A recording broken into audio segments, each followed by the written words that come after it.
All right, all right. So today is August 23rd, 2024.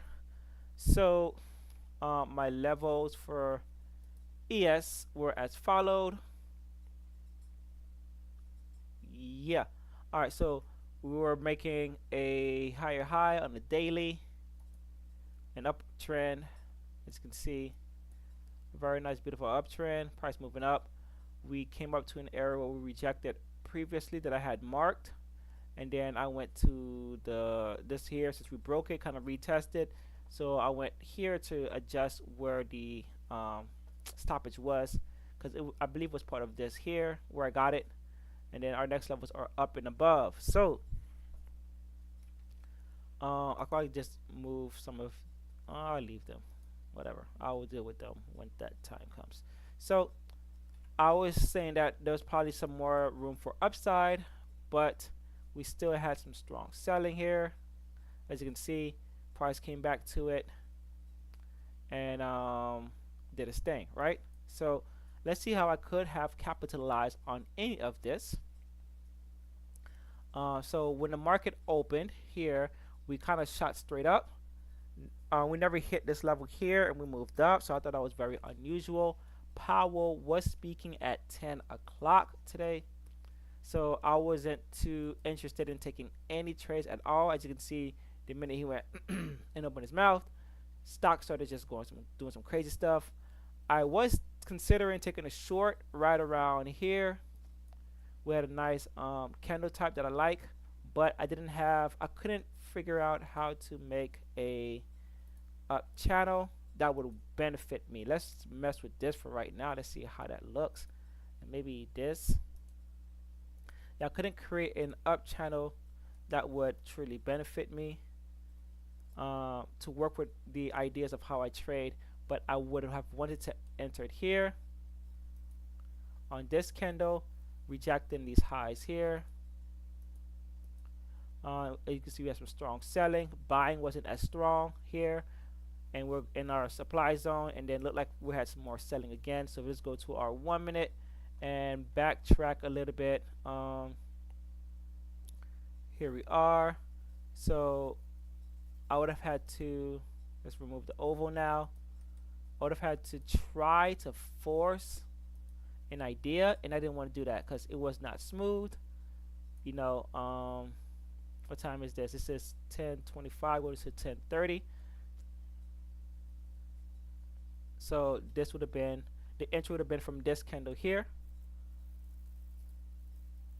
and risking about what, 6 points would have been like this, right? So price dropped, and I thought about it. I knew that we had to get below this volume area, more so this buying area. I thought about entering. I said maybe price could work out, and it dropped and tanked very nicely into my desired level for 40 freaking points. And then we had a double bounce here on a 1 minute. Still, I believe Powell was still speaking.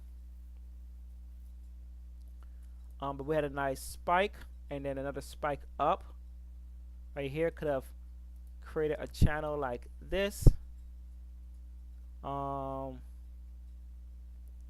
Betting that we will continue higher, entering at this one here, or waiting for price to come back and retest that area, because we need to get above this candle here, which we did. We broke above it, came down. I could have entered here and just took this little trade up, but this is not a 30-minute level. I'm not doing anything like that. This is the only one that would have been my level for entry, and I would have to enter at this area here like this, and then just let price do its thing, which it did. But that wasn't for me. This one wasn't for me at all. Even though we had a nice 10K volume, 17,000 actually, pushed down and bounced up. I thought about really entering this area. It looks good here. I can kind of see this now, but I didn't enter it. And I'm also going to speak about why I didn't take any trades today in a bit. Well, I'll talk about it now before I forget. Psychologically, I just wasn't feeling good. Wow, this is a double top. Psychologically, I wasn't feeling good at all.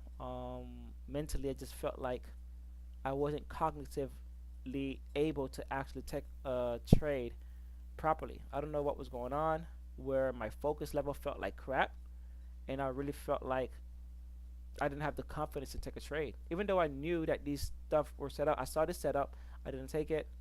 I saw this one, I didn't take it. But this is the one that stood out to me the most because it was my genuine setup. We have a nice level.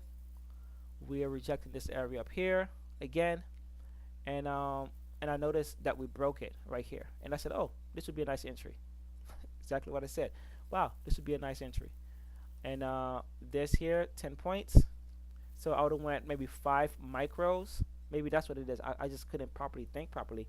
I would have went 5 micros, aiming for down here, which if I'm looking from here, we did, we got it, we bounced, and I probably would have left one more around here somewhere, and looked like I could have caught this move down to a 2-1. So this is a 42-point move. So I would have caught the first 20. I would probably would have taken 3 off, 3 or 4 off. So let's do it like this. So we have let's say 3 times 5 times 20. So that would have been 300, and left about 2. And then could have left 2 right about here. Yeah, that would have worked out fine, without spiking too much, right? And then 2 to 1 here. So then would have had 10 times, basically it is 10 times so hold on, the first one is 15 times 20. Yeah, that one is 10 times 42, right? Wow, fucking wow. This is 400. Yeah, that makes sense. 10 points. So yeah, shit. Now imagine 25 times 42. That's on just 5 EX contracts. That right there. So let's see here. For 20 plus 300, 20, 720, 45, nope, 25 times 42 minus 720 I said. So like 300, but shit, that would have been a nice play on just 4 contracts. Right, just let the stop loss here and just let it go. 5 contracts and then boom, take that exit. Nice play. Nice day. Nice freaking day. Nice freaking day. Boom. And that took about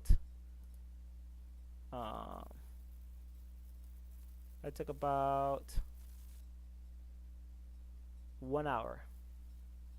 Yeah, 1 hour. About 1 hour, 1 hour, 4 minutes. So that would have been a nice play to make $1,000 in 1 hour and then just walk away. And this was the only setup that I saw. I thought we would go lower. I thought we were gonna go down here, right? But we came short of it. We were missing about 5 points, which sucks. But taking an exit here, somewhere around here, still would have been good. We did have a lot of volume come in, so I had to be aware of that, and then be aware of the potential reversal. So taking that first exit here. Holding price or exit here actually. That's a 28 points. So yeah, so that's sorry, that's a little bit different. So we have 28 times 15 for 20, and then plus the other for 20. So 840, not that bad, right? So living about 200. So that's still $800 in 1 hour is good. Even though I set up these the night before, but this setup was good, this setup was good, and this setup was grand. Then we had a reversal right after that until for the entire day. Was not expecting this to be the major reversal that we got, but that's what we got. And price reclaimed. So let's see how I could have re-entered this. We had buying. Did we get any other buying that says to buy it? No. So nothing really. After this here, there's nothing for me to really want to get into this trade. We did have somewhat of a channel like this, but I don't do any broken channels. I tell myself that I'm not doing any broken channels. It never works out well for me. I always get burnt. Even though this looks like it's nothing, it's still enough for me not to want to be in the trade. So um, 1, 2, 3, perfect trades. Just playing the ranges, this could have been, a very profitable day. So, but for me, as far as my combine, I'm waiting for it to be reset. I am not purchasing a new one like I did last time, like I emotionally bought. And also, I want to work on having a clear mind when I'm here at the charts, because I get tired and like just unfocused, and it's really bothering me that that's happening. So that's it for me for today. I will try to review my week. I'll continue back testing. I did about 30 trades the last couple of days last week, and I'll try to do maybe 5 to 10 if I can during the weekend. Back test some more so that way I can prepare for the coming weeks, and then prepare for the end of the year. All right, that's it for me for today.